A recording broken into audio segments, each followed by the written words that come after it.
बिस्मिल्लाहिर्रहमानिर्रहीम। अस्सलाम वालेकुम। केमिस्ट्री क्लास 10 चैप्टर नंबर 1 है केमिकल इक्विलिब्रियम। आज मैं आपको इसका section B short question answer करवाऊंगी। इससे पहले मैं आपको इसका सेक्शन ए और सेक्शन डी करवा चुकी हूँ। अगर आपने उसकी वीडियो देखनी हो तो आप केमिस्ट्री क्लास 10 की प्लेलिस्ट में विजिट कर लीजिएगा। आज मैं आपको इसका सेक्शन बी के तमाम शॉर्ट क्वेश्चन आंसर्स करवाऊंगी।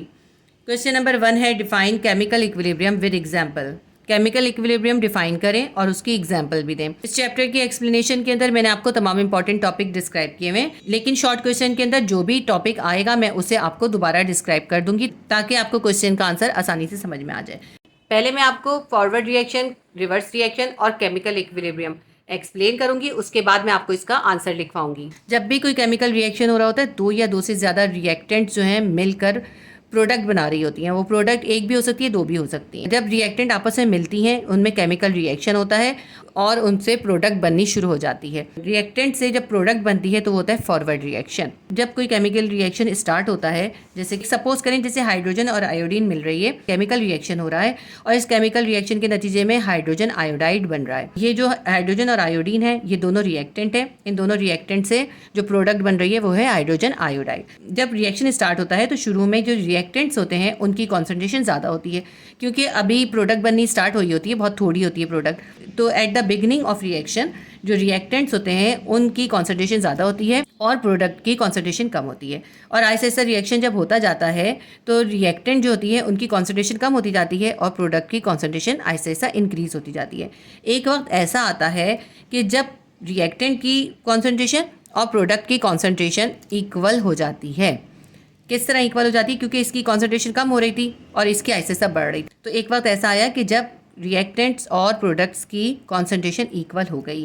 किसी केमिकल रिएक्शन में वो पॉइंट या वो वक्त जब प्रोडक्ट और रिएक्टेंट दोनों की कॉन्सेंट्रेशन इक्वल हो जाए, यानी रेट ऑफ फॉरवर्ड रिएक्शन और rate of reverse reaction equal हो जाए, वो कहलाता है केमिकल इक्विलिब्रियम।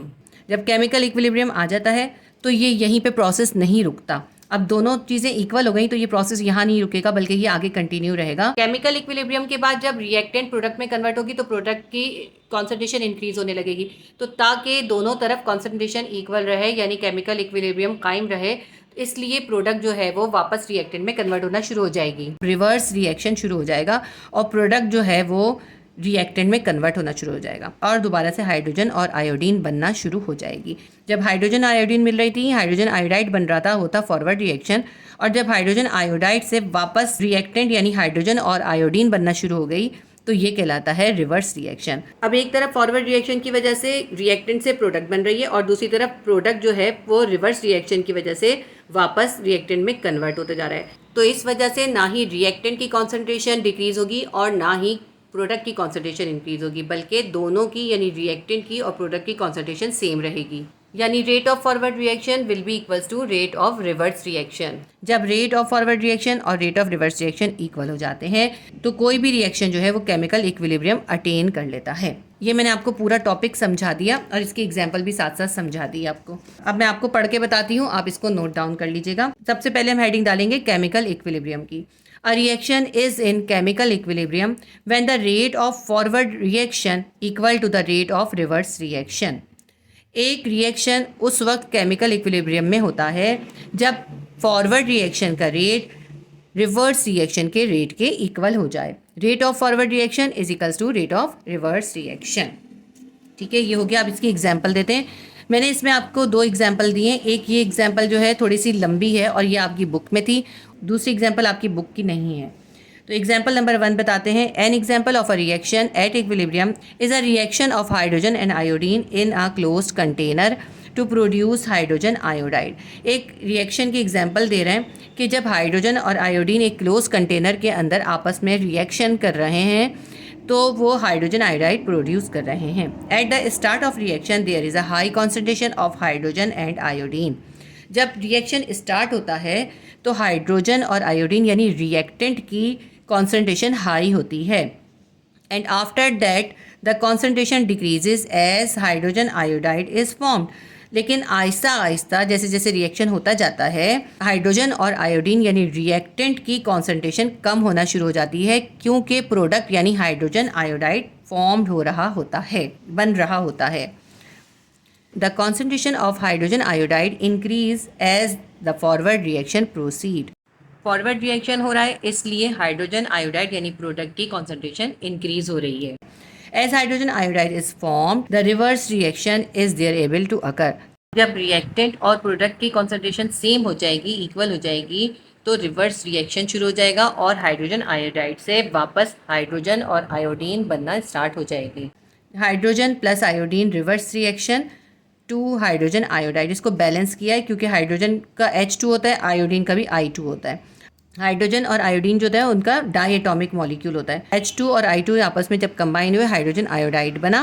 क्योंकि यहाँ पे 2 हाइड्रोजन और 2 आयोडीन थे, तो हाइड्रोजन आयोडाइड को बैलेंस करने के लिए यहाँ पे 2 लगाया गया है। तो ये एक बैलेंस्ड इक्वेशन है, ठीक है। और इक्वेशन को बैलेंस करना मैं आपको सिखा चुकी हूँ क्लास 9 के अंदर। अगर आपने इक्वेशंस को बैलेंस करना सीखना है तो आप केमिस्ट्री क्लास 9 की प्लेलिस्ट में विजिट कर लीजिएगा। ये हमारी होगी एग्जाम्पल नंबर 1। एग्जाम्पल नंबर 2 बताती हूँ मैं आपको। एग्जाम्पल नंबर 2 लिखते हैं, an example of an equilibrium reaction is water evaporating to form vapours. Equilibrium reaction की एक और एग्जाम्पल जो है वो वाटर का एवोपरेट होकर वेपर्स को फॉर्म करना है। At 1 atmospheric pressure and 373 degree Celsius liquid water and water vapours reach a state of liquid to vapour equilibrium. जब एवापोरेशन का प्रोसेस होता है तो वाटर से वाटर के वेपर्स बनते हैं। तो वाटर से वाटर के वेपर्स बन रहे हैं तो इसका मतलब है फॉरवर्ड रिएक्शन हो रहा है, क्योंकि वाटर की कॉन्सेंट्रेशन ज़्यादा है और वेपर्स की कॉन्सेंट्रेशन कम है, तो फॉरवर्ड रिएक्शन हो रहा है। तो आहिस्ता आहिस्ता वाटर जो है वेपर्स में कन्वर्ट होता जाता है और वाटर की कॉन्सेंट्रेशन कम होती जाती है और वेपर्स की कॉन्सेंट्रेशन ज़्यादा होती जाती है। एक वक्त ऐसा आता है जब वेपर्स की और वाटर की यानी प्रोडक्ट की और रिएक्टेंट की दोनों की कॉन्सेंट्रेशन इक्वल हो जाती है।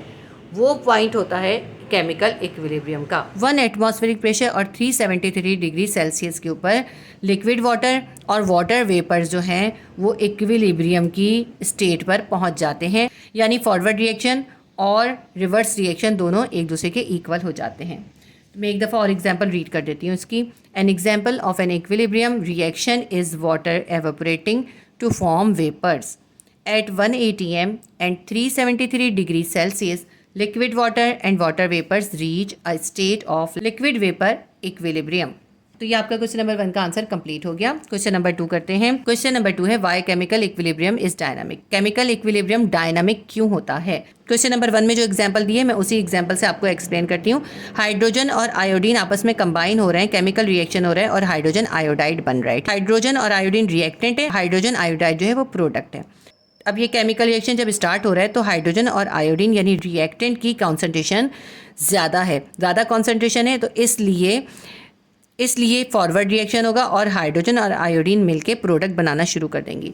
आहिस्ता आहिस्ता रिएक्शन होता जाएगा और रिएक्टेंट की कॉन्सेंट्रेशन कम होती जाएगी क्योंकि वो हाइड्रोजन आयोडाइड बनाते जा रहे हैं, और जो प्रोडक्ट यानी हाइड्रोजन आयोडाइड है इसकी कॉन्सेंट्रेशन ज़्यादा होती जाएगी। एक वक्त ऐसा आएगा जब रिएक्टेंट की और प्रोडक्ट की दोनों की कॉन्सेंट्रेशन इक्वल हो जाएगी, वो कहलाता है केमिकल इक्विलिब्रियम। लेकिन केमिकल इक्विलिब्रियम की कंडीशन पे पहुंचने के बाद भी ये रिएक्शन रुकता नहीं बल्कि रिएक्शन कंटिन्यू रहता है, इसलिए कहते हैं केमिकल इक्विलिब्रियम जो है वो डायनामिक है, कंटिन्यू रहने वाला रिएक्शन होता है। जब रिएक्शन केमिकल इक्विलिब्रियम अटेन कर लेगा तो उसके बाद फॉरवर्ड रिएक्शन की वजह से जितनी रिएक्टेंट प्रोडक्ट बनेगी उतनी ही प्रोडक्ट वापस रिएक्टेंट में तब्दील होना शुरू हो जाएगी, यानी रिवर्स रिएक्शन शुरू हो जाएगा।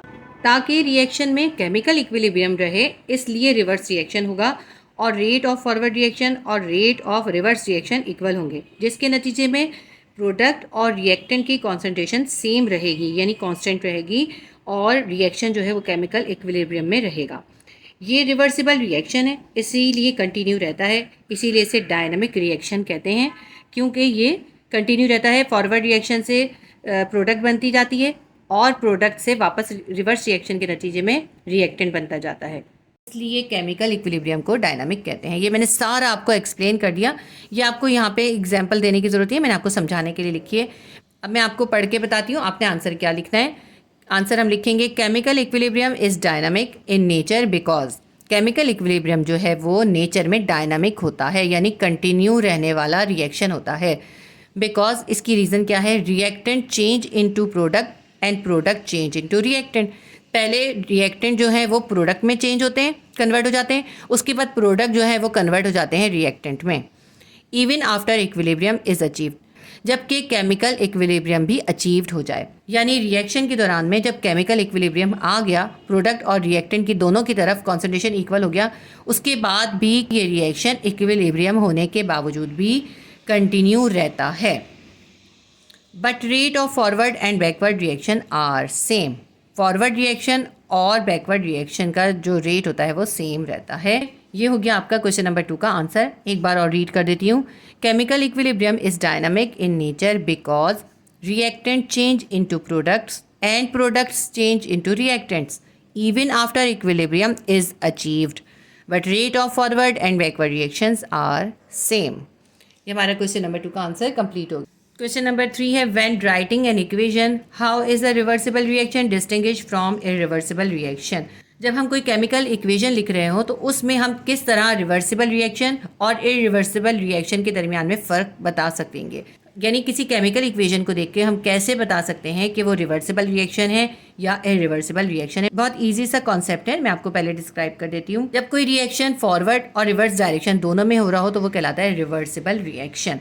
और रिवर्सिबल रिएक्शन के रिएक्शन को हम दो सिंगल हेडेड एरोज से या यूँ कह लें कि दो पैरेलल हाफ एरोज से जाहिर करते हैं। लेकिन अगर कोई रिएक्शन ऐसा है जो कि सिर्फ फॉरवर्ड डायरेक्शन में हो रहा है, यानी रिएक्टेंट से प्रोडक्ट बन रही है, सिर्फ वापस से प्रोडक्ट जो है रिएक्टेंट नहीं बन रहा है, बल्कि सारी रिएक्टेंट जब प्रोडक्ट बन जाएगी तो रिएक्शन स्टॉप हो जाएगा, तो वो सिंगल डायरेक्शन में यानी फॉरवर्ड डायरेक्शन में रिएक्शन हो रहा है, तो वो कहलाता है इरिवर्सिबल रिएक्शन। उसको हम एक सिंगल फॉरवर्ड एरो से शो करते हैं। ठीक है, तो इसको आंसर लिख लीजिए। If a reaction can go in both the forward and reverse direction, अगर कोई रिएक्शन दोनों डायरेक्शंस में यानी फॉरवर्ड और रिवर्स डायरेक्शन में हो रहा हो, इट्स अ रिवर्सिबल रिएक्शन, तो वो रिवर्सिबल रिएक्शन होता है। Which can indicate with to single headed arrows, जिसको हम दो सिंगल हेडेड एरोज से जाहिर कर सकते हैं। टू सिंगल हेडेड एरोज की जगह पे टू पैरेलल हाफ एरोज भी लिख सकते हैं। दोनों में से जो आपको ठीक लगे वो लिख लीजिए, लेकिन आपने इसको बना के ज़रूर दिखाना है। दो पैरेलल लाइन बनाई और दोनों पैरेलल लाइन के ऊपर हाफ एरोज के हेड बना दिए। ठीक है, ये हो गया हमारा रिवर्सिबल रिएक्शन को हम इक्वेशन में कैसे पहचानते हैं, दो सिंगल हेडेड एरोज के ज़रिए पहचानते हैं। आगे लिखते हैं but if a reaction can only go in forward direction, मगर अगर कोई रिएक्शन सिर्फ फॉरवर्ड डायरेक्शन में हो रहा हो, यानी रिएक्टेंट से जब प्रोडक्ट बन जाए तो वो स्टॉप हो जाए, तो इट्स एन इरिवर्सिबल रिएक्शन, तो वो रिएक्शन जो है वो कहलाता है irreversible reaction. Which can indicate in a chemical equation by using a single forward arrow, तो केमिकल इक्वेशन के अंदर हम इरिवर्सिबल रिएक्शन को एक सिंगल फॉरवर्ड एरो से जाहिर करते हैं। ये आ गया सिंगल फॉरवर्ड एरो। ठीक है, तो ये हमारे क्वेश्चन नंबर 3 का आंसर कंप्लीट हो गया। क्वेश्चन नंबर 4 है write an equilibrium equation of mono atomic carbon and a molecule of oxygen as reactant and carbon monoxide as product. कहते हैं कि आपको एक इक्विलिब्रियम की इक्वेशन लिखनी है और रिएक्शन जो है वो किस में हो रहा है, मोनो एटॉमिक कार्बन यानी कार्बन के एक single atom and a molecule of oxygen, और ऑक्सीजन का एक मॉलिक्यूल है, यानी ऑक्सीजन का जो है वो डाई एटॉमिक मॉलिक्यूल है और कार्बन का जो है एक मोनो एटॉमिक मॉलिक्यूल है, यानी C+O2। कार्बन और ऑक्सीजन आपस में कंबाइन हो रहे हैं एज अ रिएक्टेंट के तौर पे, और कार्बन मोनोऑक्साइड जो है वो प्रोड्यूस हो रही है। तो प्रोडक्ट हमारे पास है कार्बन मोनोऑक्साइड यानी CO। इसकी केमिकल इक्वेशन हम कैसे लिख सकते हैं, C यानी कार्बन का एक मोनो एटॉमिक एटम है तो C लिखेंगे, प्लस O2, उन्होंने कहा है हमें ऑक्सीजन का एक मॉलिक्यूल है, तो ऑक्सीजन के मॉलिक्यूल जो है वो होता है O2।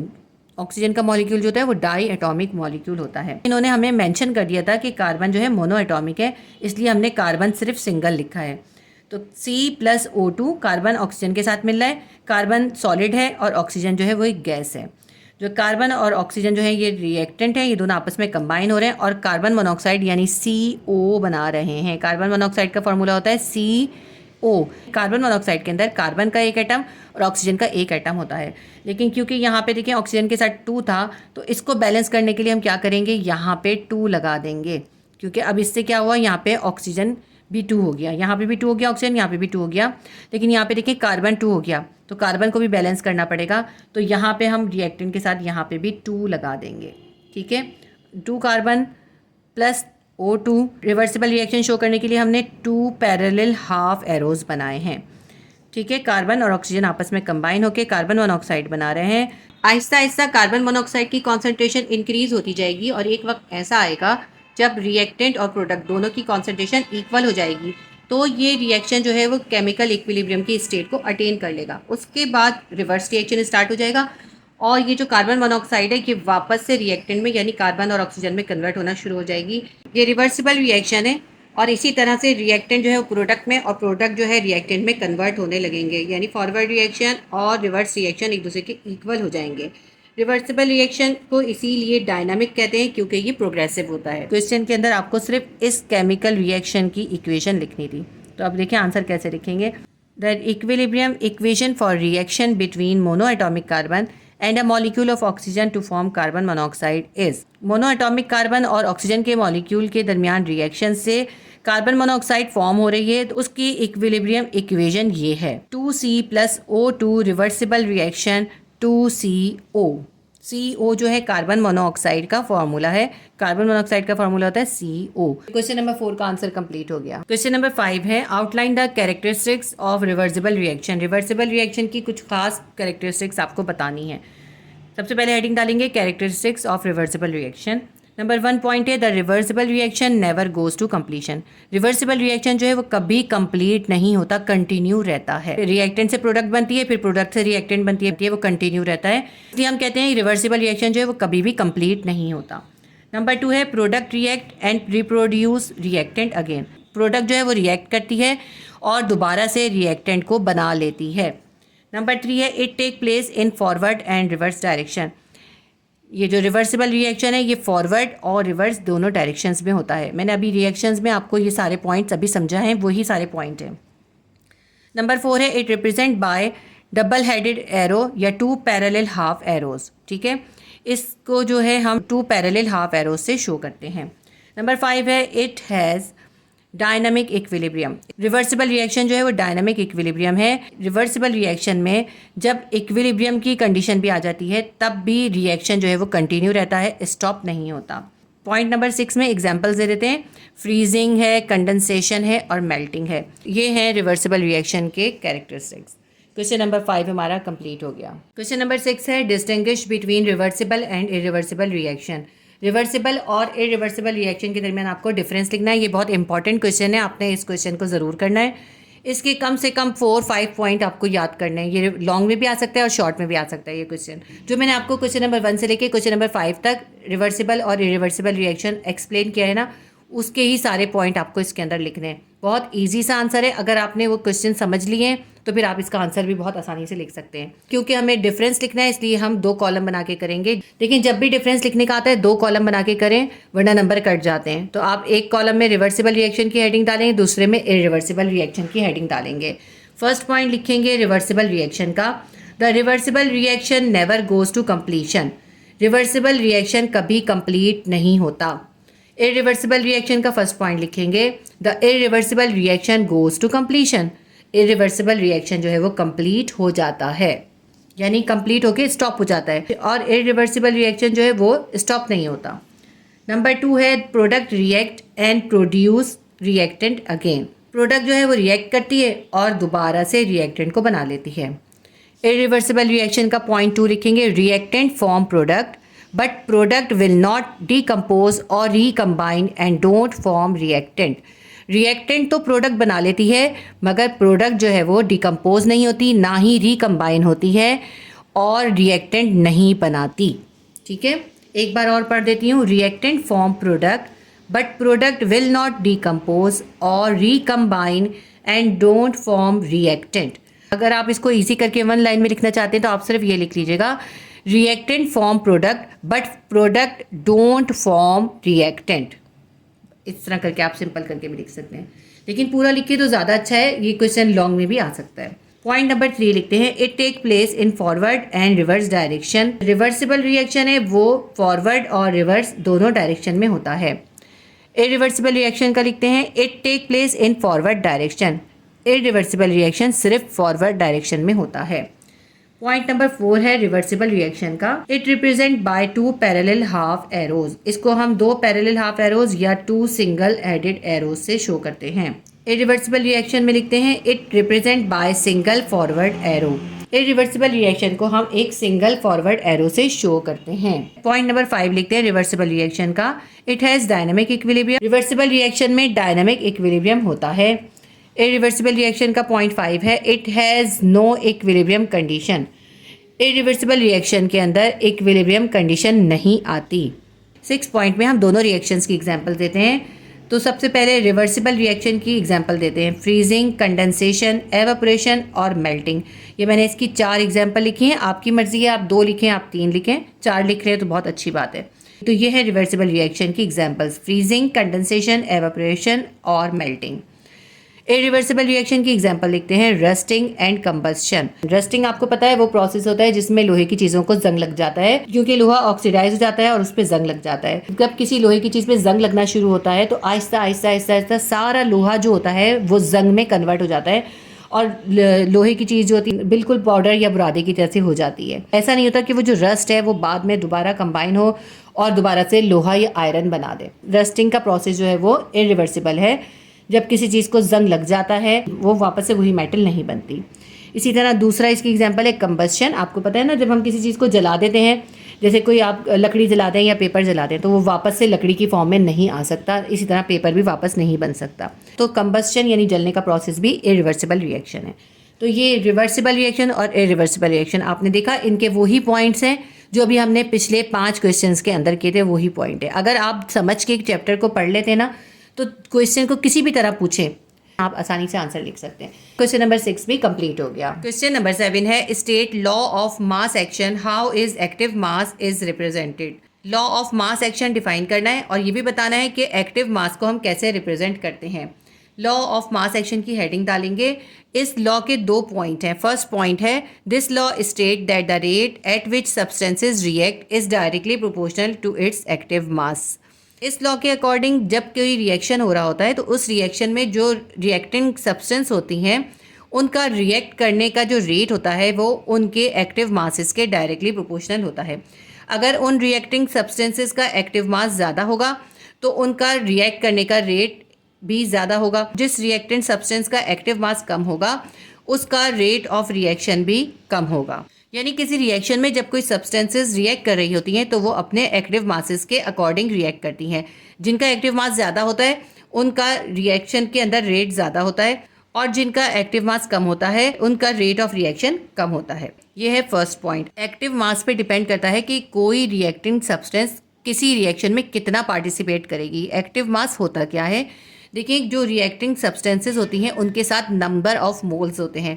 वो नंबर ऑफ मोल्स जो है वो उनके एक्टिव मासेस कहलाते हैं और एक्टिव मासेस का जो यूनिट होता है वो होता है मोल पर DM3 और इसको इस तरह से मोलर कॉन्सेंट्रेशन के स्क्वायर ब्रैकेट्स में रिप्रेजेंट करते हैं। एक्टिव मास मैंने आपको डिफाइन कर दिया। ये हो गया हमारा फर्स्ट पॉइंट। फर्स्ट पॉइंट में हमें ये पता चलता है कि रिएक्शन में जो रिएक्टिंग सब्सटेंसेज हैं वो कितना कितना पार्टिसिपेट कर रही हैं। ठीक है, अब सेकंड पॉइंट पढ़ते हैं। And the rate of a reaction is directly proportional to the product of the active masses of the reacting substances. दूसरे पॉइंट में हमसे कहते हैं कि किसी रिएक्शन का जो रेट होता है वो उसमें रिएक्ट करने वाली सब्सटेंसेस के एक्टिव मासेस की प्रोडक्ट के डायरेक्टली प्रोपोर्शनल होता है। यानी जो रिएक्टेंट सब्सटेंस हैं उनके एक्टिव मासेस की प्रोडक्ट अगर ज़्यादा होगी तो रिएक्शन का रेट भी ज़्यादा होगा और अगर रिएक्टिंग सब्सटेंसेस के एक्टिव मासेस की प्रोडक्ट कम होगी तो रेट ऑफ रिएक्शन भी कम होगा। यानी रेट ऑफ रिएक्शन किस पे डिपेंड करता है, वो रिएक्ट करने वाली सब्सटेंसेस के एक्टिव मासेस की प्रोडक्ट पर डिपेंड करता है। ठीक है, ये है सेकंड पॉइंट। फर्स्ट पॉइंट से हमें ये पता चलता है किसी रिएक्शन में जो रिएक्ट करने वाली सब्सटेंसेस हैं वो कितना कितना पार्टिसिपेट कर रही हैं, जबकि सेकंड पॉइंट से हमें रिएक्शन का रेट पता चलता है। तो ये मैंने आपको समझा दिया। इसको मैं एक एग्जाम्पल के साथ एक्सप्लेन करूँगी तो आपको ये और ज़्यादा समझ में आ जाएगा। मैं आपको पहले वो एग्जाम्पल समझा देती हूँ, फिर मैं आपको मार्क कराऊंगी कि आपने इसमें आंसर में क्या लिखना है।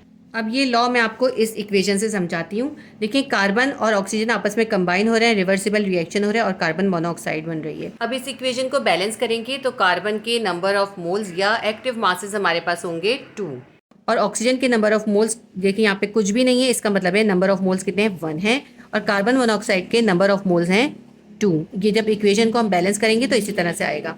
ये दोनों रिएक्टेंट सब्सटेंसेज हैं और कार्बन मोनोऑक्साइड जो है वो प्रोडक्ट है। ये कार्बन है, कार्बन से पहले जो 2 लिखा हुआ है ये इसका एक्टिव मास है या नंबर ऑफ मोल है, या हम इसको मोलर कॉन्सेंट्रेशन भी कह सकते हैं। ठीक है, ऑक्सीजन से पहले कुछ भी नहीं लिखा हुआ, इसका मतलब है 1 है, तो ऑक्सीजन का नंबर ऑफ मोल या एक्टिव मास या मोलर कॉन्सेंट्रेशन 1 है। कार्बन मोनोऑक्साइड प्रोडक्ट है, कार्बन मोनोऑक्साइड से पहले जो है 2 लिखा हुआ है, ये जो 2 है कार्बन मोनोऑक्साइड का active mass, number of moles या फिर मोलर कॉन्सेंट्रेशन है। देखिए ये दोनों जो है ना ये रिएक्टेंट है, कार्बन मोनोऑक्साइड जो है ये क्या है, ये प्रोडक्ट है। अब इस लॉ ऑफ मास एक्शन का जो फर्स्ट पॉइंट है वो ये कहता है कि ये जो केमिकल रिएक्शन हो रहा है इसमें ये जो रिएक्टेंट सब्सटेंस है इनमें से हर एक रिएक्टेंट सब्सटेंस इस केमिकल रिएक्शन में अपने एक्टिव मास के हिसाब से पार्टिसिपेट करेगी। जिस रिएक्टेंट सब्सटेंस का एक्टिव मास ज़्यादा होगा उसका इस रिएक्शन में पार्टिसिपेट करने का रेट ज़्यादा होगा, जिस रिएक्टेंट सब्सटेंस का एक्टिव मास कम होगा उसका रेट इस रिएक्शन में कम होगा। डायरेक्टली प्रोपोर्शन का मतलब क्या है, अगर एक्टिव मास ज़्यादा है तो रिएक्शन में उसका पार्टिसिपेशन ज़्यादा है, अगर एक्टिव मास कम है तो रिएक्शन में उसका पार्टिसिपेशन कम है। इस इक्वेशन के अंदर जो रिएक्टेंट है कार्बन का नंबर ऑफ मोल या एक्टिव मास जो है वो 2 है और ऑक्सीजन का एक्टिव मास है 1। तो इस रिएक्शन के अंदर कार्बन का रिएक्ट करने का रेट जो है वो ज़्यादा होगा और ऑक्सीजन का क्योंकि नंबर ऑफ मोल 1 है तो ऑक्सीजन का रिएक्ट करने का रेट जो है वो कम होगा। ठीक है, ये तो हो गया फर्स्ट पॉइंट। फर्स्ट पॉइंट से हमें ये पता चलता है कि रिएक्टेंट सब्सटेंस उस केमिकल रिएक्शन में किस रेट से पार्टिसिपेट करेंगे। अब सेकंड पॉइंट बताती हूँ। सेकंड पॉइंट ये है कि जो रिएक्शन हो रहा है ना इस रिएक्शन का जो रेट है यानी इस रिएक्शन का रेट जो है वो किस पे डिपेंड करेगा, इन रिएक्टेंट सब्सटेंसेस के एक्टिव मासेस की प्रोडक्ट के डायरेक्टली प्रोपोर्शन होगा। अगर इन दोनों रिएक्टेंट सब्सटेंस की एक्टिव मासेस की प्रोडक्ट ज़्यादा होगी तो रिएक्शन का रेट ज़्यादा होगा। अगर इन दोनों रिएक्टेंट सब्सटेंस की एक्टिव मासेस की प्रोडक्ट कम होगी तो इस रिएक्शन का रेट कम होगा। ये है सेकंड पॉइंट। अब इसको हम लिखेंगे कैसे, देखिए ये 2 रिएक्टेंट सब्सटेंस हैं, ये आपस में कंबाइन हो रही हैं, कार्बन मोनोऑक्साइड बना रही हैं, तो क्या हो रहा है, फॉरवर्ड रिएक्शन हो रहा है। तो रेट ऑफ फॉरवर्ड रिएक्शन क्या होगा, रेट ऑफ फॉरवर्ड रिएक्शन जो है वो इन दोनों रिएक्टेंट की एक्टिव मासेस की प्रोडक्ट के डायरेक्टली प्रोपोर्शन होगा। किस तरह से लिखेंगे, 2 रिएक्टेंट सब्सटेंस है, एक है कार्बन और दूसरी है ऑक्सीजन, इन दोनों को हम ब्रैकेट बना देंगे, ये होते हैं मोलर कॉन्सेंट्रेशन के ब्रैकेट। एक्टिव मासेस को हम किससे शो करते हैं, मोलर कॉन्सेंट्रेशन के ब्रैकेट में शो करते हैं। और ये जो इनके नंबर ऑफ मोल जो एक्टिव मास है ना ये हम इसका कोशेंट बना देंगे। कार्बन का कोशेंट क्या है, 2 है, ऑक्सीजन का कोशेंट क्या है, 1 है। तो ये रेट ऑफ फॉरवर्ड रिएक्शन हो गया। रेट ऑफ फॉरवर्ड रिएक्शन किसके डायरेक्टली प्रोपोर्शन होगा, इन दोनों रिएक्टेंट सब्सटेंस के एक्टिव मासेस की प्रोडक्ट के। इन दोनों के दरमियान देखें कोई साइन नहीं है, इसका मतलब ये दोनों एक दूसरे के मल्टीप्लाई हो रहे हैं। ठीक है, ये हो गया rate of forward reaction. Second point से हमें ये पता चलता है कि इस रिएक्शन का रेट इन दोनों रिएक्टेंट सब्सटेंसेस के एक्टिव मासेस की प्रोडक्ट के डायरेक्टली प्रोपोर्शन होगा। अगर इन दोनों की प्रोडक्ट ज़्यादा होगी तो रेट ऑफ फॉरवर्ड रिएक्शन भी ज़्यादा होगा। अगर इन दोनों रिएक्टेंट की एक्टिव मासेस की प्रोडक्ट कम होगी तो रेट ऑफ फॉरवर्ड रिएक्शन भी कम होगा। तो ये मैंने आपको एक एग्जांपल से दोनों पॉइंट एक्सप्लेन कर दिए। तो अब मैं आपको बताती हूँ कि इस शॉर्ट क्वेश्चन में आप इसका आंसर कैसे लिखेंगे। लॉ ऑफ मास एक्शन की एक डिटेल वीडियो मौजूद है जिसके अंदर मैंने आपको लॉ ऑफ मास एक्शन भी समझाया है और उसके साथ केसी की डेरिवेशन भी एक्सप्लेन की है।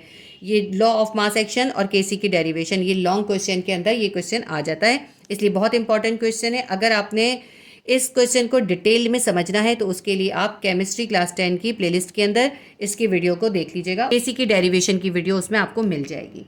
तो अब मैं आपको बताती हूँ कि आपने क्या लिखना है। जो मैंने आपको एग्जाम्पल बताई है वो आपने इसमें नहीं लिखनी, बल्कि आपने इसमें एक सपोज करने वाली एग्जाम्पल लिखनी है। सबसे पहले आप हेडिंग डालेंगे law of mass action. First point है, this law state that the rate at which substances reacts is directly proportional to its active mass. इस लॉ के अकॉर्डिंग सब्सटेंसेस का रिएक्ट करने का रेट उनके एक्टिव मासेस के directly proportional होता है। पॉइंट नंबर 2 है, and the rate of a reaction is directly proportional to the product of the active masses of the reacting substances. और किसी भी रिएक्शन का जो रेट होता है वो रिएक्टिंग सब्सटेंसेस के एक्टिव मासेस की प्रोडक्ट के डायरेक्टली प्रोपोर्शनल होता है। अगर उसमें रिएक्ट करने वाली सब्सटेंसेस के एक्टिव मास की प्रोडक्ट ज़्यादा होगी, केमिकल रिएक्शन का रेट ज़्यादा होगा। अगर उनके एक्टिव मासेस की प्रोडक्ट कम होगी तो केमिकल रिएक्शन का रेट कम होगा। इस पॉइंट की हम इक्वेशन भी लिखेंगे। इस पॉइंट की इक्वेशन के लिए हम सपोज करेंगे कि 2 रिएक्टेंट हैं, एक है कैपिटल ए दूसरा है कैपिटल बी। ये दोनों रिएक्टेंट आपस में कंबाइन कर रहे हैं, केमिकल रिएक्शन हो रहा है और प्रोडक्ट बन रही है कैपिटल सी और कैपिटल डी, दो प्रोडक्ट बन रही हैं। ठीक है, दोनों रिएक्टेंट के मिलने से ये दोनों प्रोडक्ट बन रही हैं। अब इस रिएक्टेंट के साथ में ये जो स्मॉल में वैल्यूज़ लिखी हैं ये इनके नंबर ऑफ मोल्स हैं। कैपिटल ए का नंबर ऑफ मोल है स्मॉल ए, कैपिटल बी का नंबर ऑफ मोल है स्मॉल बी। ठीक है, दोनों रिएक्टेंट के ये नंबर ऑफ मोल्स हैं। इसी तरह ये जो प्रोडक्ट है कैपिटल सी, इसके साथ जो स्मॉल सी है ये इसका नंबर ऑफ मोल है, और ये प्रोडक्ट है कैपिटल डी, इसका नंबर ऑफ मोल है small D. Number of moles भी कह सकते हैं, एक्टिव मास भी कह सकते हैं। ठीक है, ये जो रिएक्शन है ये है रिवर्सिबल रिएक्शन। जब रिएक्टेंट आपस में कंबाइन करेंगी, प्रोडक्ट बनाएंगे तो फॉरवर्ड रिएक्शन हो रहा होगा। और ये जो रेट ऑफ रिएक्शन है ये किस पे डिपेंड करेगा? ये रेट ऑफ फॉरवर्ड रिएक्शन जो है वो डायरेक्टली प्रोपोर्शनल होगा इन दोनों रिएक्टेंट के एक्टिव मासेस की प्रोडक्ट के। इसको हम लिखेंगे कैसे? Rate of forward reaction is directly proportional to. अब हम इसके अंदर पहले दोनों रिएक्टेंट को लिखेंगे, रिएक्टेंट ए, रिएक्टेंट बी। क्योंकि हमें इसके एक्टिव मासेस की प्रोडक्ट निकालनी है तो एक्टिव मासेस को हमेशा मोलर कॉन्सेंट्रेशन के ब्रैकेट में लिखते हैं। ये ब्रैकेट जो है ये है मोलर कॉन्सेंट्रेशन। तो हमने रिएक्टेंट ए लिखा और उसके मोलर कॉन्सेंट्रेशन के ब्रैकेट बनाए, और इसके ऊपर ये जो स्मॉल ए है ये इसके एक्टिव मासेस हैं। यानी एक्टिव मास जो होते हैं उसको हम इस मोलर कॉन्सेंट्रेशन के ब्रैकेट की पावर या फिर कोशेंट बना देते हैं। ठीक है, दूसरा रिएक्टेंट हमने लिखा कैपिटल बी, इसके मोलर कॉन्सेंट्रेशन के ब्रैकेट बनाए, और इसके साथ जो स्मॉल बी इसके नंबर ऑफ मोल्स या इसके एक्टिव मासेस थे वो हमने इसके कोशेंट बना दिए। तो ये हमारा रेट ऑफ फॉरवर्ड रिएक्शन हो गया। अब इन दोनों के दरमियान देखें कोई साइन नहीं है, इसका मतलब है ये मल्टीप्लाई हो रहा है। तो rate of forward reaction directly proportional होगा दोनों रिएक्टेंट के एक्टिव मासेस की प्रोडक्ट के। ठीक है, अगर हम इसका प्रोपोर्शनल का साइन हटाएंगे, इक्वल का साइन डालेंगे तो हमें एक कांस्टेंट डालना पड़ेगा। तो हम लिख देंगे के एफ यानी कांस्टेंट ऑफ फॉरवर्ड रिएक्शन। तो हम इसको ऐसे लिख सकते हैं, rate of forward reaction is equals to constant of forward reaction, molar concentration capital A, quotient small a, molar concentration capital B, quotient small b. ठीक है, आप चाहे तो ये वाली लाइन ना लिखें, बस यहाँ तक लिख दें। तो rate of forward reaction in reactant substances के एक्टिव मासेस के डायरेक्टली प्रोपोर्शनल है। ठीक है, तो ये हमारा इसका पूरा आंसर हो गया। लेकिन इसका एक पार्ट 2 भी था, how is active masses is represented. Active mass हमने पढ़ लिया कि एक्टिव मास क्या है, ये जो नंबर ऑफ मोल्स होते हैं रिएक्टेंट के से पहले या प्रोडक्ट से पहले, ये number of moles active masses कहलाते हैं। अब इसको हमें एक्सप्लेन करना है, तो हम हेडिंग डालेंगे एक्टिव मास की, और हम लिखेंगे the concentration of reacting substance is called active mass. Reacting substances की जो कॉन्सेंट्रेशन होती है वो एक्टिव मास कहलाती है। The unit of active mass is mole dot D M minus 3। Active mass का यूनिट जो होता है mole dot D M minus 3। इसको आप इस तरह भी लिख सकते हैं, मोल पर DM3, यानी डॉट हटा के अगर आप यहाँ डिवाइड का साइन बना देंगे तो ये -3 की जगह +3 हो जाएगा। ठीक है, पर भी इसको इसी तरह सकते हैं हम कि the unit of active mass is मोल पर DM3 known as molar concentration. ये जो यूनिट है मोल पर DM3 ये मोलर कॉन्सेंट्रेशन कहलाती है। And it's value is express in square bracket, और इसकी वैल्यू को हमेशा हम स्क्वायर ब्रैकेट्स बनाकर शो करते हैं। स्क्वायर ब्रैकेट बनाते हैं और उसके ऊपर इस वैल्यू को कोशेंट बना देते हैं या पावर बना देते हैं। तो ये हमारा क्वेश्चन नंबर 7 का आंसर कंप्लीट हो गया। क्योंकि ये हमें शॉर्टली लिखना था इसलिए मैंने लॉ ऑफ मास एक्शन को शॉर्टली लिखा है, और ये आपकी बुक में पेज नंबर 5 के ऊपर मौजूद है। आपको अगर इसमें से समझ ना आ रहा हो तो आप अपनी बुक से पेज नंबर 5 से भी कर सकते हैं। पेज नंबर 5 पर ही एक्टिव मास की छोटी सी डेफिनेशन एक कैप्शन के अंदर मौजूद है। ठीक है, आप उसमें से ये दोनों लिख सकते हैं। क्वेश्चन नंबर 8 है, वाई इक्विलिब्रियम कांस्टेंट मे और may not have unit, justify with example. Equilibrium constant का बाज़ौक़ात यूनिट होता है, बाज़ौक़ात यूनिट नहीं होता। तो हमें इसकी रीज़न बतानी है और हमें एग्जाम्पल्स के साथ इसको जस्टिफाई करना है। सबसे पहले हम बताते हैं केसी का कब यूनिट नहीं होता। केसी हैज़ नो यूनिट। कब नहीं होता केसी का यूनिट? जब रिएक्टेंट और प्रोडक्ट दोनों के मोलर कॉन्सेंट्रेशन है वो इक्वल हो। जब रिएक्टेंट और प्रोडक्ट दोनों के पास नंबर ऑफ मोल्स या एक्टिव मासेस इक्वल हों, अगर दोनों के पास इक्वल होंगे तो कैंसिल हो जाएंगे ना उनकी यूनिट, इसलिए केसी का कोई यूनिट नहीं आएगा। लेकिन अगर रिएक्टेंट और प्रोडक्ट के नंबर ऑफ मोल्स इक्वल नहीं है यानी एक्टिव मासेस इक्वल नहीं है तो फिर उनका यूनिट कैंसिल नहीं होगा और केसी का यूनिट होगा। ये मैंने आपको थोड़ा सा समझा दिया, अब मैं आपको बताती हूँ आप कैसे लिखेंगे। सबसे पहले हम देखते हैं केसी का यूनिट कब नहीं होगा। KC has no unit for reaction when the number of moles of reactant and product are equal, KC has no unit. ऐसा रिएक्शन जिसमें रिएक्टेंट और प्रोडक्ट के नंबर ऑफ मोल्स या एक्टिव मासेस इक्वल हों, KC का कोई unit नहीं होगा। Because KC expression uses concentration unit that cancel, क्योंकि केसी की एक्सप्रेशन में कॉन्सेंट्रेशन के यूनिट यूज होते हैं जो आपस में कैंसिल हो जाएंगे। The unit of concentration is mole पर DM3। कॉन्सेंट्रेशन का यूनिट जो है मोल पर DM3 होता है, या यूं कह लें मोल डॉट DM-3 होता है। अगर इक्वेशन के दोनों तरफ यानी रिएक्टेंट और प्रोडक्ट के मोलर कॉन्सेंट्रेशन इक्वल होगी तो ये जो यूनिट है ये आपस में कैंसिल हो जाएगा और केसी का कोई यूनिट नहीं होगा। इसको हमें एग्जाम्पल से एक्सप्लेन करना है, तो एक एग्जाम्पल हम देते हैं। जैसे कार्बन डाइऑक्साइड, हाइड्रोजन, ये दोनों रिएक्टेंट हैं, ये दोनों आपस में रिएक्ट कर रही हैं, केमिकल रिएक्शन हो रहा है और प्रोडक्ट बन रही है कार्बन मोनोऑक्साइड और वाटर। दो रिएक्टेंट हैं, दो ही प्रोडक्ट हैं। इनके नंबर ऑफ मोल्स देखते हैं कितने। कार्बन डाइऑक्साइड से पहले क्या है, कुछ भी नहीं है, 1 है। इसका मतलब है कार्बन डाइऑक्साइड का 1 मोल है। हाइड्रोजन से पहले भी कुछ नहीं है यानी 1 है। हाइड्रोजन का भी 1 मोल है। 1 मोल कार्बन डाइऑक्साइड की 1 मोल हाइड्रोजन के साथ कंबाइन हो रही है, 1 मोल कार्बन मोनोऑक्साइड बन रही है और 1 मोल ही वाटर बन रहा है। अगर रिएक्टेंट और प्रोडक्ट दोनों के पास इक्वल नंबर ऑफ मोल्स होते हैं तो इन दोनों की कॉन्सेंट्रेशन इक्वल हो जाती है और केसी का कोई यूनिट नहीं आता। किस तरह से, अब हम इसकी केसी की इक्वेशन लिखेंगे। KC is equals to product divided by reactant होता है। ऊपर हम लिखते हैं प्रोडक्ट, नीचे हम लिखते हैं रिएक्टेंट। प्रोडक्ट क्या है हमारे पास, कार्बन मोनोऑक्साइड है और वाटर है, तो हमने कार्बन मोनोऑक्साइड मोलर कॉन्सेंट्रेशन के ब्रैकेट बनाए और इसके ऊपर नंबर ऑफ मोल्स लिखेंगे। कितने हैं कार्बन मोनोऑक्साइड के नंबर ऑफ मोल्स, 1 है, तो यहाँ पे कुछ भी नहीं लिखा, इसका मतलब है 1 है। आप चाहें तो लिख दें, लिखने की ज़रूरत नहीं होती 1, ठीक है। Carbon monoxide multiply by water H2O लिखा, मोलर कॉन्सेंट्रेशन के ब्रैकेट बनाए और नंबर ऑफ मोल्स इसके कितने हैं, 1 है, तो यहाँ पे कुछ भी नहीं लिखा, यानी वाटर का भी 1 मोल है या वाटर का एक्टिव मास 1 है। ये हमने प्रोडक्ट की मोलर कॉन्सेंट्रेशन लिख दी। अब नीचे हम लिखेंगे रिएक्टेंट की मोलर कॉन्सेंट्रेशन, क्योंकि केसी किसके बराबर होता है, प्रोडक्ट डिवाइडेड बाय रिएक्टेंट के। अब नीचे हम लिखते हैं रिएक्टेंट हमारे पास है कार्बन डाइऑक्साइड लिखा, मोलर कॉन्सेंट्रेशन के ब्रैकेट बनाए और नंबर ऑफ मोल्स 1 थे, तो इसलिए हमने यहाँ पे कुछ नहीं लिखा। दूसरी रिएक्टेंट ही हाइड्रोजन लिखा, मोलर कॉन्सेंट्रेशन के ब्रैकेट बनाए और इसके नंबर ऑफ मोल्स भी 1 थे, इसलिए यहाँ पे भी हमने कुछ नहीं लिखा। नेक्स्ट स्टेप पे हम इनके यूनिट लिखेंगे। कार्बन मोनोऑक्साइड की जगह पे हमने उसका यूनिट यानी मोलर कॉन्सेंट्रेशन लिख दी, कितनी है, मोल पर DM3।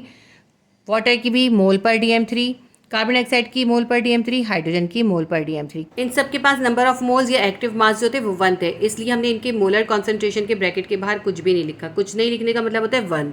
अब देखें कितना सिंपल सी बात है, मोल पर DM3 ये इससे कैंसिल हो जाएगा, मोल पर DM3 से, ये मोल पर DM3 इस मोल पर DM3 से कैंसिल हो जाएगा, तो इनके पास कोई यूनिट नहीं आएगा। जब आपस में सारे यूनिट ऑफ कॉन्सेंट्रेशन कैंसिल हो जाएंगे तो केसी का कोई यूनिट नहीं आएगा, तो इसमें नो यूनिट ऑफ केसी आएगा। केसी का कोई यूनिट नहीं होगा।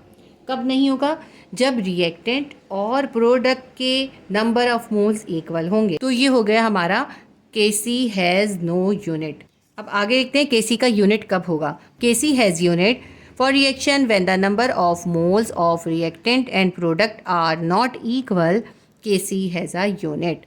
ऐसा रिएक्शन जिसमें रिएक्टेंट और प्रोडक्ट के नंबर ऑफ मोल्स इक्वल नहीं होते, उसमें केसी का यूनिट होता है। ये आपको एग्जाम्पल से समझ में आएगा। यहाँ स्पेस कम है, इसकी एग्जाम्पल मैं आपको नेक्स्ट पेज पे एक्सप्लेन करती हूँ। इसकी एक एग्जाम्पल हम कंसिडर करते हैं, nitrogen plus hydrogen reversible reaction ammonia gas NH3, N2 + 3H2 reversible reaction 2NH3। ये हम एक बैलेंस इक्वेशन लिखेंगे, ठीक है। अब इस बैलेंस इक्वेशन में हमें पता चल रहा है कि नाइट्रोजन हाइड्रोजन से मिल रही है और अमोनिया गैस बना रही है। नाइट्रोजन भी गैस है, हाइड्रोजन भी गैस है और अमोनिया भी गैस है, ठीक है। नाइट्रोजन के कितने मोल हैं, 1 मोल हैं। हाइड्रोजन के कितने मोल हैं, 3 मोल हैं, यानी नाइट्रोजन का एक्टिव मास 1 और हाइड्रोजन का एक्टिव मास 3। और अमोनिया गैस का जो प्रोडक्ट है उसका नंबर ऑफ मोल या एक्टिव मास है 2। अब देखें इस इक्वेशन में रिएक्टेंट और प्रोडक्ट के नंबर ऑफ मोल्स इक्वल नहीं हैं। यहाँ हाइड्रोजन के 3 हैं और यहाँ 1 है नाइट्रोजन का और यहाँ अमोनिया के 2 हैं, तो अनइक्वल नंबर ऑफ मोल्स हैं। तो इसमें केसी का यूनिट आएगा। किस तरह से यूनिट आएगा, इसको हम ड्राइव करके देखते हैं। केसी लिखेंगे प्रोडक्ट डिवाइडेड बाय रिएक्टेंट। पहले हम ऊपर प्रोडक्ट लिखेंगे। प्रोडक्ट हमारे पास है NH3 को मोलर कॉन्सेंट्रेशन के ब्रैकेट में लिखा और इसके जो नंबर ऑफ मोल या एक्टिव मास है उसे हमने इसकी कोशेंट या पावर बना दिया, 2 इसके ऊपर लिख दिया, ठीक है। अब इसको हम डिवाइड करेंगे रिएक्टेंट से। रिएक्टेंट हमारे पास है नाइट्रोजन के मोलर कॉन्सेंट्रेशन के ब्रैकेट बनाए और इसके ऊपर कुछ भी नहीं लिखा क्योंकि इसके नंबर ऑफ मोल 1 थे। कुछ भी नहीं है का मतलब है 1 है, चाहे तो आप लिख लीजिए। ये नाइट्रोजन और हाइड्रोजन रिएक्ट करेंगे तो नाइट्रोजन मल्टीप्लाई बाय हाइड्रोजन होगा। हाइड्रोजन के कितने नंबर ऑफ मोल्स हैं? 3 हैं। हाइड्रोजन को मोलर कॉन्सेंट्रेशन के ब्रैकेट में लिखा और ये जो इसके 3 नंबर ऑफ मोल्स है इनको इसकी कोशेंट बना दिया। अब इसके अंदर हम इसकी यूनिट लिख लेते हैं। सबका यूनिट सेम होता है। NH3 का मोल पर DM3 होगा और इसके ऊपर पावर कितनी है? 2 है। नीचे है नाइट्रोजन, नाइट्रोजन का भी मोल पर DM3 लिखेंगे और इसकी पावर कितनी है? इसकी पावर है 1। हाइड्रोजन है, हाइड्रोजन का कितना है? मोल पर DM3 और इसकी पावर कितनी है? 3। अब इसको हम करके देखते हैं। ऊपर देखें 2 है और नीचे कितना है? मोल पर DM3। यहाँ पे इसकी पावर 1 है, यहाँ पे इसकी पावर 3 है। दोनों का बेस सेम है तो इनकी पावर प्लस हो जाएगी। 1 + 3 कितना हो जाएगी? इनकी पावर हो जाएगी 4। प्रोडक्ट की मोलर कॉन्सेंट्रेशन की पावर कितनी है? 2 है और रिएक्टेंट की मोलर कॉन्सेंट्रेशन की पावर कितनी है? 4 है। अब इस 4 को ऊपर ले जाएंगे हम। जब 4 को ऊपर ले जाएंगे यहाँ प्लस है, ऊपर जाके माइनस हो जाएगा। मोल पर DM3 की पावर हो जाएगी 2 - 4। ये 4 ऊपर चला गया, 4 की पावर प्लस थी, ऊपर जाके -4 हो गई। -4 में से +2 निकाल देंगे, हमारे पास आ जाएगी -2। मोल पर DM3 की पावर हो गई -2। -2 का कोशेंट जो है ये मोल की पावर से भी मल्टीप्लाई होगा और DM-3 की पावर से भी मल्टीप्लाई होगा। मोल के ऊपर क्या है? कुछ भी नहीं है, 1 है। -2 को 1 से मल्टीप्लाई करा, मोल के ऊपर कितना आ जाएगा? -2। मोल की पावर हो गई -2। DM की पावर थी -3, -3 को -2 से मल्टीप्लाई करा, माइनस माइनस प्लस 3 × 2 = 6, DM + 6 हो गई।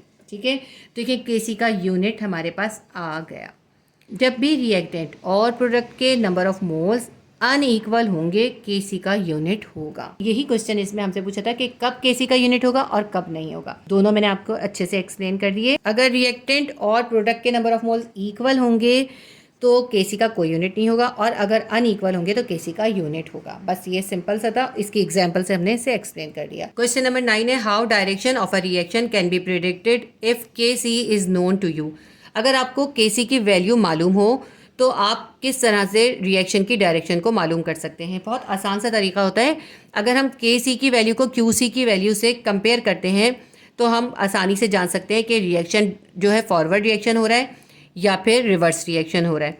Kc जो है वो तो केमिकल इक्विलिब्रियम का कांस्टेंट होता है, यानी जब कोई रिएक्शन केमिकल इक्विलिब्रियम में होता है तो Kc निकलता है। लेकिन Qc क्या होता है? किसी भी रिएक्शन के दौरान में किसी पर्टिकुलर टाइम पे अगर हम प्रोडक्ट और रिएक्टेंट का रेशो निकालते हैं तो वो होता है Qc। ठीक है, तो अगर हम Qc की वैल्यू को Kc की वैल्यू से कंपेयर करें तो हम आसानी से बता सकते हैं कि रिएक्शन की डायरेक्शन कौन सी है। अगर Qc और Kc इक्वल होंगे तो इसका मतलब होगा कि प्रोडक्ट और रिएक्टेंट इक्वल है, यानी रिएक्शन है वो इक्विलिब्रियम की कंडीशन में है।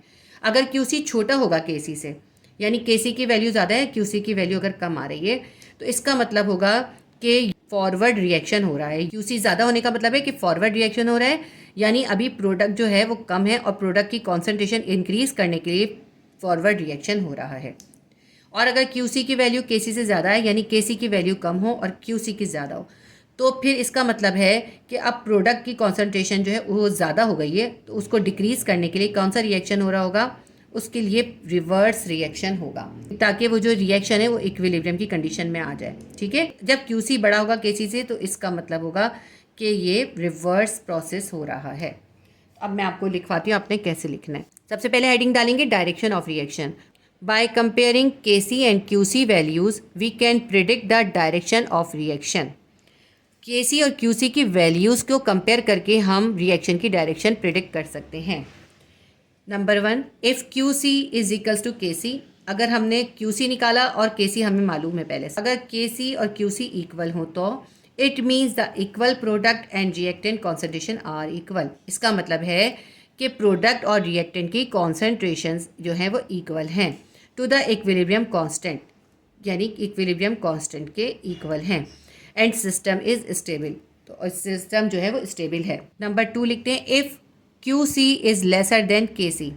अगर Kc ज़्यादा है और Qc की जो हम वैल्यू निकालना है वो कम आ रही है Kc से, then there is increase in product concentration for equilibrium. तो इसका मतलब है कि प्रोडक्ट जो है वो रिएक्टेंट से अभी कम है और रिएक्शन को इक्विलिब्रियम में आने के लिए प्रोडक्ट को इंक्रीज होना है। प्रोडक्ट कैसे इंक्रीज होती है? फॉरवर्ड रिएक्शन से। रिएक्टेंट सब्सटेंसेस आपस में रिएक्ट करती हैं, फॉरवर्ड रिएक्शन होता है और प्रोडक्ट बनती है। ठीक है, तो अगर Qc लेसर होगा Kc से तो इसका मतलब है फॉरवर्ड रिएक्शन हो रहा है। लिख लेते हैं इसको, देखें क्या लिखेंगे। If Qc is lesser than Kc then there is increase in product concentration for equilibrium. अगर QC छोटा आ रहा है KC से, इसका मतलब है कि प्रोडक्ट की कॉन्सेंट्रेशन इंक्रीज होनी है इक्विलिब्रियम के लिए। So forward reaction occurs to form additional product. तो फॉरवर्ड रिएक्शन होगा ताकि एडिशनल प्रोडक्ट बन जाए और केमिकल इक्विलिब्रियम अटेन हो जाए। If QC is greater than KC, अगर QC की वैल्यू ज़्यादा आ रही है, then there is decrease in product concentration and to achieve equilibrium the process reverses. इसका मतलब है प्रोडक्ट की कॉन्सेंट्रेशन अब बढ़ गई है, उसे डिक्रीज करने के लिए, केमिकल इक्विलिब्रियम हासिल करने के लिए रिवर्स प्रोसेस हो रहा है। अब देखिए, इसको पढ़ के आप ये नहीं समझिएगा कि डिक्रीज है प्रोडक्ट, कह रहे हैं प्रोडक्ट को डिक्रीज करने के लिए रिवर्स रिएक्शन हो रहा है, फॉर्मिंग मोर रिएक्टेंट। और रिवर्स रिएक्शन में क्या होता है, प्रोडक्ट से रिएक्टेंट बन रहे होते हैं। एक बार फिर पढ़ती हूँ मैं। If QC is greater than KC, there is decrease in product concentration to achieve equilibrium the process reverses forming more reactants. अच्छा, ये इसका एक तरीका है। इसके अलावा रिएक्शन की डायरेक्शन मालूम करने के और भी 2-3 तरीके हैं डायरेक्शन फाइंड करने का। सेकंड मेथड बताती हूँ मैं आपको। If KC is larger than 1 the reaction is forward. अगर KC की वैल्यू जो है वो 1 से ज़्यादा है तो रिएक्शन फॉरवर्ड है, यानी रिएक्टेंट से प्रोडक्ट बन रही है। अभी रिएक्टेंट ज़्यादा है और प्रोडक्ट कम है। If KC is smaller than 1 the reaction is reverse reaction. अगर आपने KC की वैल्यू निकाली और वो 1 से कम आ रही है तो रिएक्शन जो है वो रिवर्स रिएक्शन हो रहा है, प्रोडक्ट से रिवर्स रिएक्शन होके रिएक्टेंट बन रही है। ये मैंने आपको 2 मेथड बता दिए। इसके अलावा एक और भी तरीका है कि अगर KC की वैल्यू जो है बहुत स्मॉल आ रही हो, बहुत कम यानी माइनस में आ रही हो, तो भी वो रिवर्स रिएक्शन होता है। और अगर KC की वैल्यू जो है बहुत लार्ज आ रही हो, पॉजिटिव वैल्यू हो और ज़्यादा हो, तो फिर हम कहते हैं कि ये फॉरवर्ड रिएक्शन होता है। ये इसके 2-3 मेथड से वो मैंने आपको बता दिए। एक बहुत इंपॉर्टेंट बात मैं आपको बता दूं कि बहुत जल्द क्लासिक ट्यूशन का एक और चैनल स्टार्ट हो रहा है, जिसमें आपको क्लास 9 और क्लास 10 की बायोलॉजी के तमाम चैप्टर्स की एक्सप्लेनेशन, क्वेश्चन आंसर्स और तमाम इंपॉर्टेंट टॉपिक्स अवेलेबल होंगे। मैं बहुत जल्द आपको नए चैनल क्लासिक ट्यूशन बायोलॉजी का लिंक शेयर करूंगी, आप उसे ज़रूर सब्सक्राइब कर लीजिएगा। लास्ट ईयर काफ़ी स्टूडेंट की रिक्वेस्ट थी कि बायोलॉजी के लेक्चर्स भी अपलोड किए जाएं, इसीलिए ये नया चैनल स्टार्ट कर रही हूँ। इंशाल्लाह ताला मैं कोशिश करूंगी कि आपको क्लास 9 और क्लास 10 बायोलॉजी के तमाम चैप्टर्स कंप्लीट करवाऊँ और गेस्ट पेपर भी इंशाल्लाह ताला मैं आपको प्रोवाइड करूँगी। तो जैसे ही मैं आपसे लिंक शेयर करूं, आप क्लासिक ट्यूशन बायोलॉजी का नया चैनल ज़रूर सब्सक्राइब कर लीजिएगा। तो ये क्वेश्चन नंबर 9 के मैंने आपको तीनों मेथड्स बता दिया। अभी उसके बाद हम क्वेश्चन नंबर 10 करते हैं। सेक्शन बी शॉर्ट क्वेश्चन का क्वेश्चन नंबर 10 है, राइट इक्विलिब्रियम कांस्टेंट इक्वेशन। हमें इक्विलिब्रियम कांस्टेंट यानी KC की इक्वेशन लिखनी है। हमें कुछ केमिकल रिएक्शंस दिए, उनकी हमें KC की इक्वेशन लिखनी है। फर्स्ट केमिकल रिएक्शन हमें गिवन है N2+2O2 reversible reaction 2NO2। Nitrogen और ऑक्सीजन आपस में कंबाइन हो रही हैं और नाइट्रोजन डाइऑक्साइड बन रही है। नाइट्रोजन से पहले कुछ भी नहीं है यानी 1 है, तो नाइट्रोजन का 1 मोल या एक्टिव मास 1 है। ऑक्सीजन का से पहले देखें 2 है, ऑक्सीजन के 2 मोल हैं यानी इसका एक्टिव मास 2 है। नाइट्रोजन डाइऑक्साइड से पहले 2 है तो 2 इसके नंबर ऑफ मोल्स या एक्टिव मास है। 1 मोल नाइट्रोजन 2 मोल ऑक्सीजन कंबाइन हो रहे हैं और 2 मोल नाइट्रोजन डाइऑक्साइड बन रहा है। अब इसमें देखें ये रिवर्सिबल रिएक्शन है, इसका मतलब है इसके अंदर केमिकल इक्विलिब्रियम आएगा। तो इसके अंदर हमें इस केमिकल रिएक्शन की KC यानी कांस्टेंट ऑफ केमिकल इक्विलिब्रियम की इक्वेशन लिखनी है। KC बराबर होता है प्रोडक्ट डिवाइडेड बाय रिएक्टेंट, यानी प्रोडक्ट को हम रिएक्टेंट से डिवाइड कर देते हैं। लेकिन इसके अंदर हम इसको सिंपल नहीं लिखते, बल्कि हम इस प्रोडक्ट और रिएक्टेंट को मोलर कॉन्सेंट्रेशन के ब्रैकेट में लिखते हैं। जैसे मैंने आपको क्वेश्चन नंबर 8 में सिखाया है, बिल्कुल उसी तरह इसमें करना है हमने। KC is equals to product divided by reactant होता है, तो प्रोडक्ट हमें ऊपर लिखनी है। प्रोडक्ट हमारे पास क्या है, NO2 nitrogen dioxide, molar concentration के ब्रैकेट बनाएंगे और जो इसके साथ एक्टिव मास है इसका या नंबर ऑफ मोल है, इसको हम इसकी कोशेंट बना देंगे। कितने हैं, 2 है, 2 इसका कोशेंट बन जाएगा, पावर बन जाएगा। डिवाइड का साइन डालेंगे, नीचे लिखेंगे रिएक्टेंट। रिएक्टेंट हमारे पास क्या है, रिएक्टेंट है नाइट्रोजन और ऑक्सीजन, तो हम पहले नाइट्रोजन लिख लेते हैं N2 और इसके मोलर कॉन्सेंट्रेशन के ब्रैकेट बनाएंगे। इसके साथ 1 मोल है तो 1 हमें लिखने की ज़रूरत नहीं है, इसमें कुछ नहीं लिखा, इसका मतलब है 1 है। उसके बाद इसको हमें मल्टीप्लाई करना है ऑक्सीजन के साथ। ऑक्सीजन O2 है और इसके साथ नंबर ऑफ मोल्स या एक्टिव मास है 2, तो एक्टिव मास इसकी पावर बन जाएगा। ठीक है, इस तरह से हम इसकी KC की इक्वेशन लिखते हैं। अब सेकंड रिएक्शन को देखते हैं, N2+3H2 reversible reaction 2NH3। Nitrogen का 1 मोल हाइड्रोजन के 3 मोल्स के साथ कंबाइन हो रहा है, 2 मोल्स अमोनिया गैस बन रही है। नाइट्रोजन भी गैस है, हाइड्रोजन भी गैस है और अमोनिया भी गैस है। ये भी रिवर्सिबल रिएक्शन है, तो इसलिए भी इसके अंदर भी Kc होगा। तो इसकी हम Kc की इक्वेशन लिखेंगे, product divided by reactant. Product हमारे पास क्या है, NH3 अमोनिया। इसके मोलर कॉन्सेंट्रेशन के ब्रैकेट बना के इसके साथ जो इसके एक्टिव मास या नंबर ऑफ मोल है वो इसकी हम पावर या कोशेंट बना देंगे। ये हमने प्रोडक्ट लिख दी। अब नीचे हमें रिएक्टेंट लिखना है। रिएक्टेंट हमारे पास है नाइट्रोजन, मोलर कॉन्सेंट्रेशन के ब्रैकेट बनाएंगे, इसके साथ नंबर ऑफ मोल्स या एक्टिव मास इसका 1 है तो 1 हम नहीं लिखेंगे। दूसरा रिएक्टेंट हमारे पास है हाइड्रोजन, हाइड्रोजन लिखेंगे और मोलर कॉन्सेंट्रेशन के ब्रैकेट बनाएंगे। हाइड्रोजन के नंबर ऑफ मोल्स या एक्टिव मास है 3 को हम इसकी पावर या कोशेंट बना देंगे। ठीक है, तो ये इस केमिकल रिएक्शन की Kc की इक्वेशन हो गई, प्रोडक्ट डिवाइडेड बाय रिएक्टेंट। याद रखिएगा, देखें यहाँ पे रिएक्टेंट जो है उन वो प्लस हो रहे हैं, ऐड हो रहे हैं, लेकिन जब हम Kc की इक्वेशन लिखते हैं, इसको मोलर कॉन्सेंट्रेशन के ब्रैकेट के साथ लिखते हैं तो यहाँ पे प्लस नहीं आता, बल्कि यहाँ पे कोई साइन नहीं है। इसका मतलब है ये दोनों जो हैं आपस में मल्टीप्लाई हो रहे हैं। तो ये हमारी Kc की इक्वेशन हो गई। अब थर्ड रिएक्शन देखते हैं, H2 + Br2 reversible reaction 2HBr। Hydrogen और ब्रोमीन कंबाइन हो रहे हैं और हाइड्रोजन ब्रोमाइड हो रही है। 1 मोल हाइड्रोजन है, 1 मोल ब्रोमीन है और 2 मोल हाइड्रोजन ब्रोमाइड बन रहा है। Kc = product divided by reactant. Product हमारे पास क्या है, HBr, hydrogen bromide. Molar concentration के ब्रैकेट बनाएंगे और इसके साथ जो इसका एक्टिव मास है 2 है वो इसकी पावर बना देंगे, कोशेंट बना देंगे। डिवाइड का साइन देंगे और नीचे हम रिएक्टेंट को मल्टीप्लाई करेंगे। हाइड्रोजन हमारे पास है फर्स्ट रिएक्टेंट, मोलर कॉन्सेंट्रेशन के ब्रैकेट बनाएंगे, इसके साथ नंबर ऑफ मोल है 1 तो 1 हमें लिखने की ज़रूरत नहीं है। Br2 लिखेंगे और इसके साथ नंबर ऑफ मोल कितने हैं, इसके साथ भी एक्टिव मास या नंबर ऑफ मोल 1 है तो यहाँ पे हम कुछ भी नहीं लिखेंगे। इसका मतलब है इसका एक्टिव मास 1 है, 1 हमें लिखने की जरूरत नहीं है। तो जब कुछ नहीं होता ना, इसका मतलब होता है 1 है। तो ये इस केमिकल रिएक्शन की Kc की इक्वेशन है।